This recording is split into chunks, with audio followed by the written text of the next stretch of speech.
Mill-ġimgħa d-dieħla ser jibdew xogħlijiet fuq il-bus lanes eżistenti li jinsabu fit-triq Għal-Domoro l-Marsa, triq Sant'Anna u triq Sarrija l-Florjana.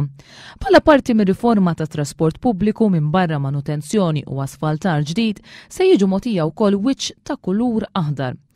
Hawn għalhekk li l-bus lanes ser jibdew jissejħu Green Routes. Dan il-kulur li jispikka ntażel bħala sinjal ċar għas-sewwieqa biex iħallu dawn ir-rotot liberi. Il-priority lanes għandhom jintużaw biss mill-karozzi tal-linja, coaches u minibuses, roti, muturi u vetturi tal-emerġenza. Dan il-kulur għandu jagħmel l-infurzar tar-regolamenti aktar faċli u s-sewwieqa li ma jirrispettawx il-Green Routes ser jibdew jeħlu sa 58 euro bħala multa. Transport Malta qalet li l-għażla tal-kulur għal Green Routes tirrifletti il-filosofija li tinħoloq kuxjenza għall-użu ta' mezzi ta' trasport banqas ħsara għall-ambjent.